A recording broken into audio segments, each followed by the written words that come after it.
yes, I have been buying paper again. This time I have gone with a paper brand that I have never ever heard before. So I'm hoping it's going to be okay. But I did read the reviews and it did say that this is very similar, if not basically the same as the Archie's watercolor paper. I ain't buying that one because it's about $100 Australian. So no. So this one here is this Rowney. I've never heard of this brand at all. This Rain's watercolor paper. Now it's got 12 sheets, it's 300 GSM, it's 100% cotton, and it's an A4 size. It only cost me $18. Now that's more to my budget. Not $100, Archies. No, I'm not paying that for paper. No freaking way. That's what I'm trying today. I am just buying lots of paper. Like I have said in the previous video, Strathmore is definitely the paper I will be using and I want to use, but it is a little bit dear. It's definitely a little bit dear, and I still don't want to limit myself. I still want to try different types of paper just to see, you know, if there's, because I just want to use different paper. I just want to use different paper. Just other than pure curiosity. And if there is a cheaper paper that I can use sometimes instead of the expensive Strathmore stuff, then I'm gonna use it if it's good. So far, nothing has beaten that hot press Strathmore. It's the best. Like, the watercolor paint just glides over it. I can blend, I get an even wash. It is just the best paper I have used so far. So let's see if this is, you know, better or the same or whatever. I'm just happy to try more paper, especially ones I've never heard before and they're cheap and the reviews reckon this is just like Archie's, because I am never buying Archie's if they keep the price up around the $100 mark. No. I've already opened this up and I've already done a little design in here, which I can get to watercolor. This took me hours to doodle.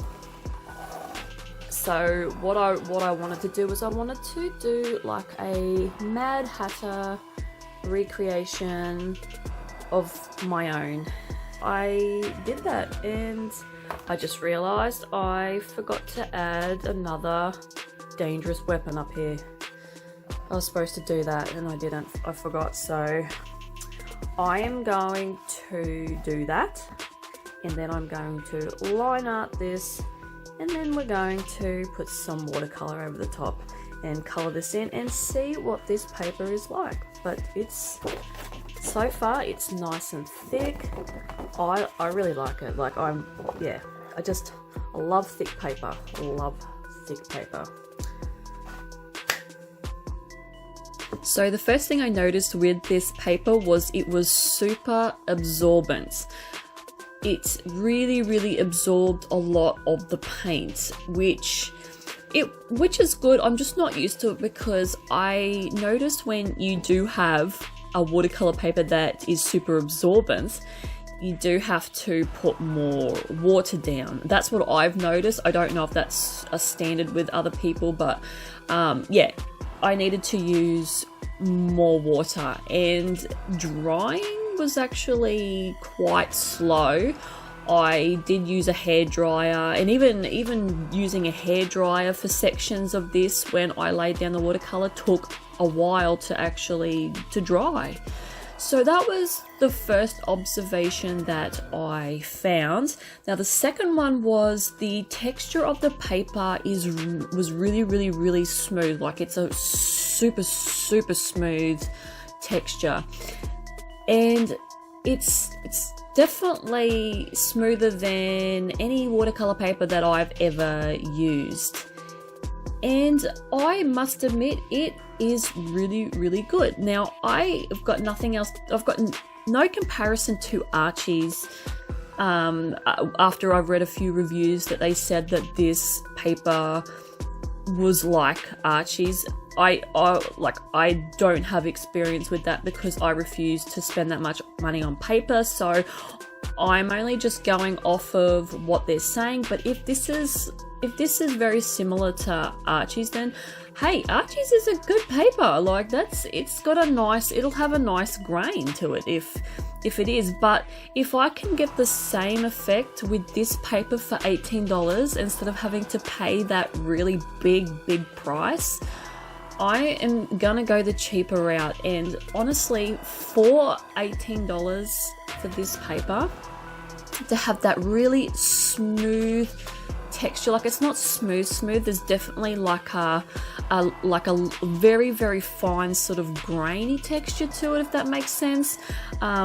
But it's not visible, like it's not really very like the tooth is not visible very well. So yeah, it's definitely very smooth. Now, to compare this to the Strathmore that I use, I definitely still prefer the Strathmore hot press over this paper to use, only because the Strathmore hot press is absorbent as well. Like it's not as absorbent as this particular paper, but it is still fairly absorbent.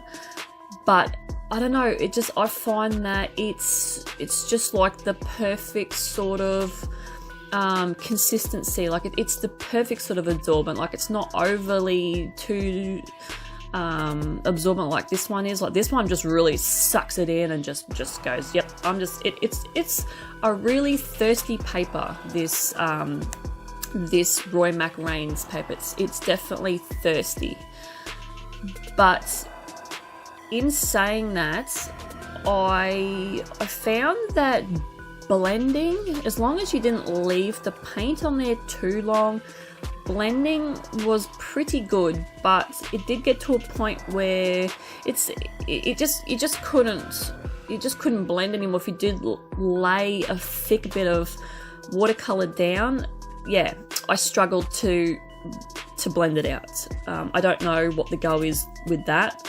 I don't know, like I said, my experience with paper isn't too extravagant, so I don't know if that is just something that happens, or if I don't know. I don't know in that respect. But I'm gonna say, once you do lay down the watercolor on this paper, it definitely feels like sort of take the most thinnest, like the thinnest, finest sandpaper count that there is, and that's kind of what it feels like. It really does sort of feel a little bit sandpapery, like, but not like the harsh one, like I said, the lowest count of sandpaper, like the lowest grit that you can get, the finest grit. It sort of really felt like that, which was interesting, I must admit. But I really did like the effect that it did give. Like it really sort of, even though it's a very fine tooth, it still gave like a nice effect on the paper, as you can see. Like you can see in the picture that it just has this even, fine grainy texture look, and it's really nice. Like it's not like, it's probably in my top 3 of papers so far, but I wouldn't say it's my favorite. Strathmore to me is still winning. That hot press paper is still winning. But yeah, the paper size too, I thought was an A4. It's actually slightly bigger than an A4. It won't fit into my A4 folders, this piece and these bits of paper. So yeah, it is definitely slightly larger. So you get more paper, and it is really nice. Like I honestly recommend you guys trying it if you want to. Like I'm all for pushing products that I really like. I don't want to push products that I'm sort of on the fence with or don't like. but I will have links below. Yeah, if you want to get this paper, yeah, like I said, you can try it or not. It's entirely up to you. Yeah, it's the link's below. If I can find the link, it will be an affiliate link, so it will give me a commission at no more expense to you, but it does support me, and I only have links on stuff that I think that people should try and benefit from. And if I don't like a product, you'll see that I don't have links on it. So yeah, I won't put links on anything that I don't recommend getting. So yeah, so I used my Rowney watercolor palette for this one. I've been really using it lately. I don't know, I've been really liking it more than the Meetens. It's just, they're more of a really sort of gel type watercolor, and I just really like the fact that there's not a huge amount of colors in the palette, which I'm really enjoying. It makes me mix up my own colors, and I like that. So yeah, and to the piece, I really wanted to keep it similar to the Johnny Depp character of the Mad Hatter in the Alice in Wonderland, but I just wanted to turn him into this demon type Mad Hatter who is not as eccentric as the standard Mad Hatter. He is more of a demon, horrible Mad Hatter, and he's very, very sinister, and yeah, he's not very nice. So this is my version of the Mad Hatter that I wanted to do. So he's, yeah, not as nice as the original Mad Hatter character. So yeah, I've been wanting to do this piece for a while with the Mad Hatter because it's such a great, colourful but dark sort of eccentric character. And I replaced all the stuff that's in the original Mad Hatter's hat. I replaced it with weapons, with blood. So like, this guy is, you know, he's sadistic. He is, you know, he's a bad person.